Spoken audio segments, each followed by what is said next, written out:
Hi everyone, my name is Maxime Chagnot. I'm a CATIA consultant working for PLM Technology. And if you are watching this video or following the channel, it's because you are interested by the 3D experience. So I took a 3 months break of YouTube in order to get fresh new ideas, and it was really nice. But now I'm back. I'm back to provide you video and tutorial about 3D experience, while we should all stay home. So I hope you will enjoy these new tutorials.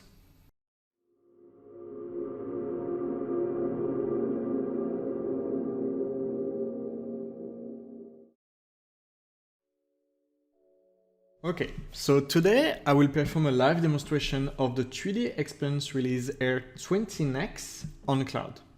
And the topic of this tutorial is an introduction of dynamic simulation in CATIA 3DExperience, and especially about how we can add contact to an assembly. And I know this topic quite well since it was a part of my master thesis when I was working at Dassault Systèmes in France. So let's start by a basic assembly that I made, composed by a ramp and a cube. So I will just search for it. Okay, let's open the model. Okay, as you can see, it's 2 parts. There is nothing for the moment, not even engineering connection. It's only 2 parts, a cube and this ramp. So what are we going to do first? Always, when you have this kind of assembly, always fix one of the parts. And as you can see, this one is blue, meaning that this one is at the origin of this root product, and this one is slightly yellow. It means that it has been moved. So we will fix this ramp. I click on engineering connection. As you can see, I'm in assembly design. So I click on engineering connection and I just select the ramp.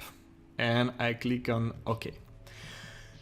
Now you see this is fixed.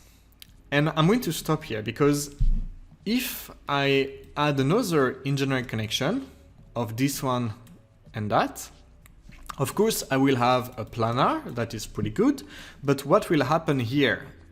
This will stop. If we do a dynamic simulation, we want to see these cubes going down. And this planar will stop us to the end of that ramp. So we have to cancel what we did that. And I keep my cube on top for the moment. So that's good. Another thing I would like to show you today as well is that in my ramp, I have a parameter that controls the angle of my ramp here. You see, as you can put 45 degrees and my ramp change. Okay, but I put it back to 10. What I want is that I can control this angle on the assembly level. And to do that, you need to go to Tools. And you have to click on the tiny arrows here, and you have to add a knowledge engineering specification to the assembly. Okay? And you can keep the name, or you can just call it as you want.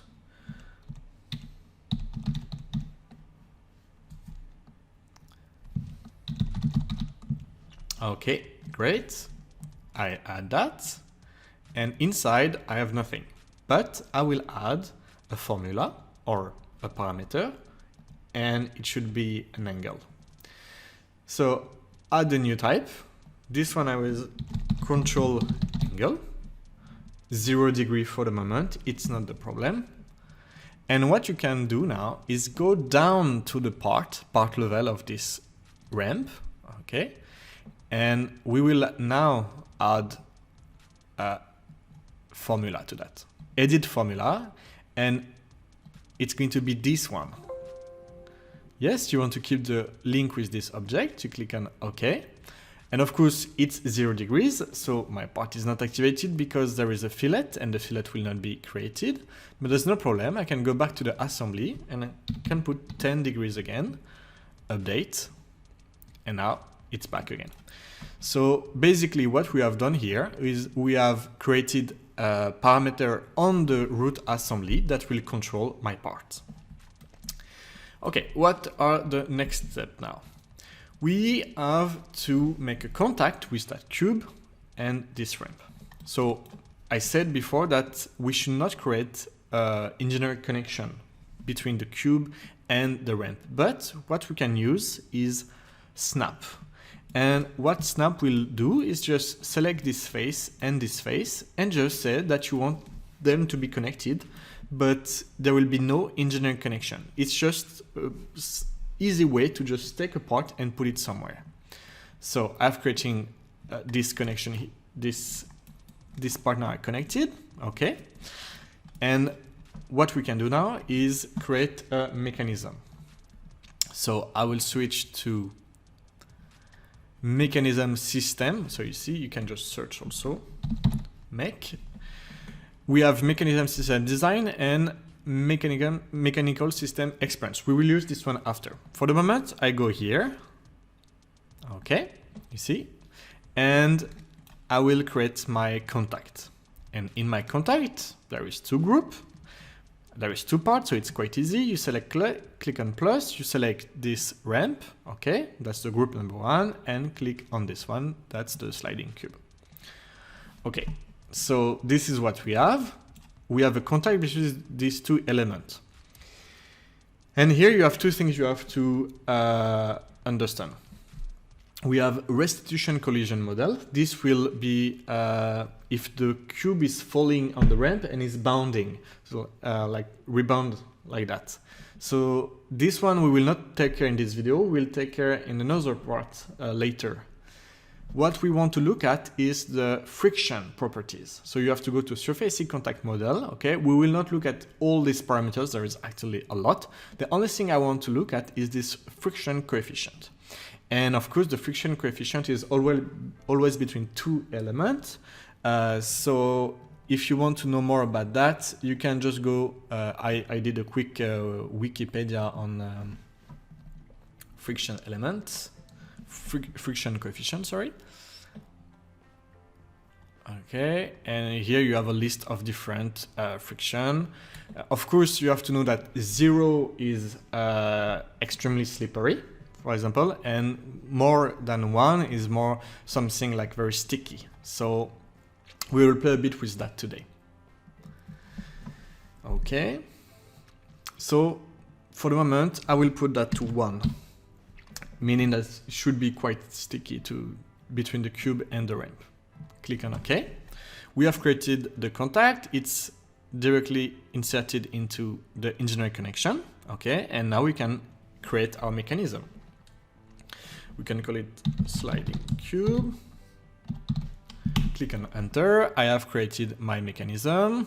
Okay, it finds all the joints, the fix and the contact. You can just validate that everything is well picked in, because if you can remove that in the mechanism. Okay, we add the fix and the contacts, and as you can see, it's red because we have a lot of degrees of freedom, but it's not a problem for the moment. Okay, another thing we have to do is verify that there is weight in that assembly.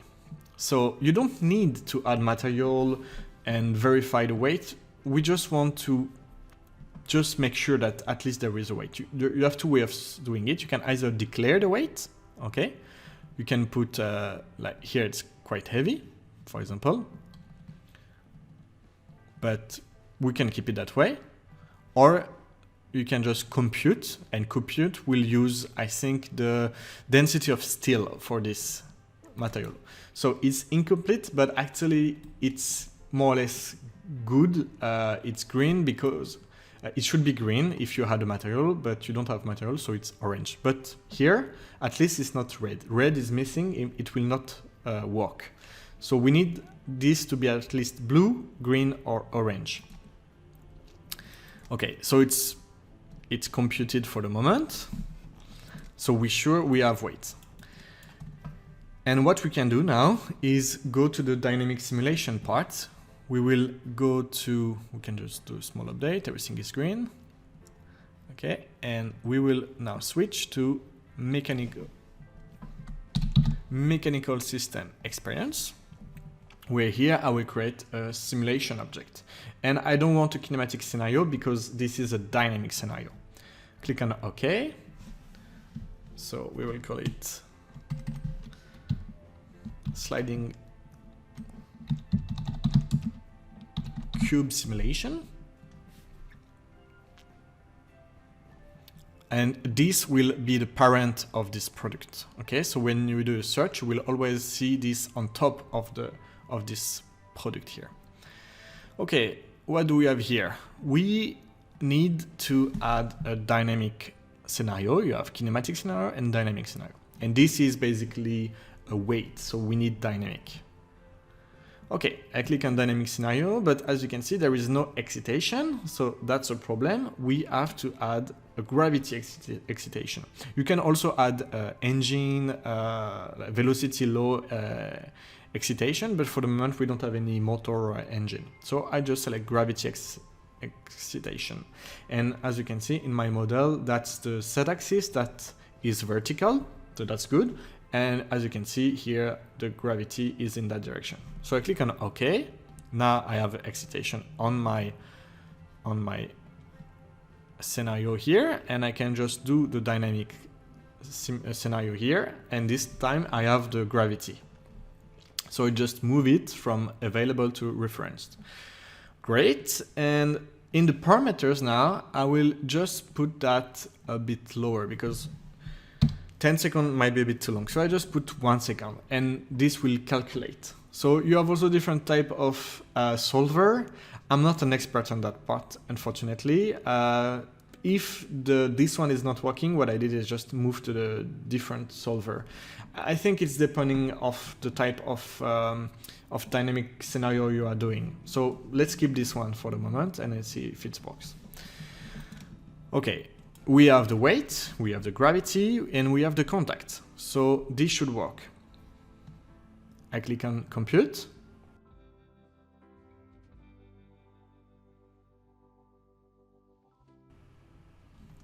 Okay, the computation is over and now we can look at the result. But as you can see, if I click on play animation,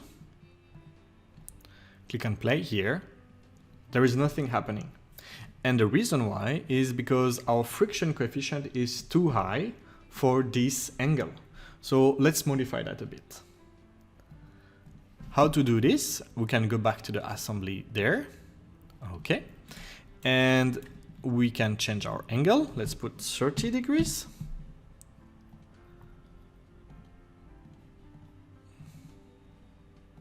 I update my model. Okay. That's good. Of course, now, the problem is that our cube is inside. We can just hide it. Oops, sorry. Hide the ramp. We are going to move that this cube on top. And now we have to snap that. So snap the bottom face of the cube to the ramp. And that's it. Okay, everything is good. We still have our friction coefficient to 1, but the angle should be big enough for the simulation. So I go back to my sliding simulation now. I update my model and I go back to my scenario here and I just compute it again.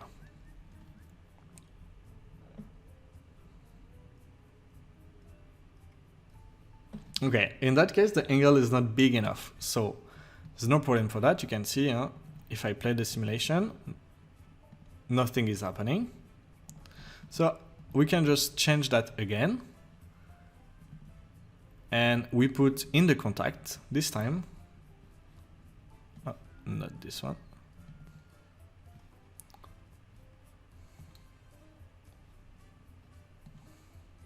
Zero. Update. And if I go back to my scenario, I update as well. And I compute it again. Now you can see that my cube is falling and sliding. And of course here, this is only 1 second, so you can make it longer if you want to. So let's play the animation again. And now you can see that the cube is falling.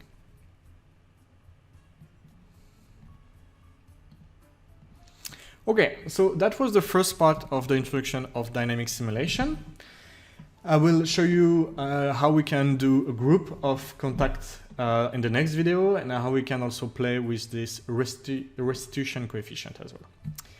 So thank you very much for watching this tutorial. I hope you enjoyed it, and you can now have a look at our YouTube channel. There is a lot of video about 3D experience. You can also have a look at our website, www.plmtechnology.com. Thank you very much. Goodbye.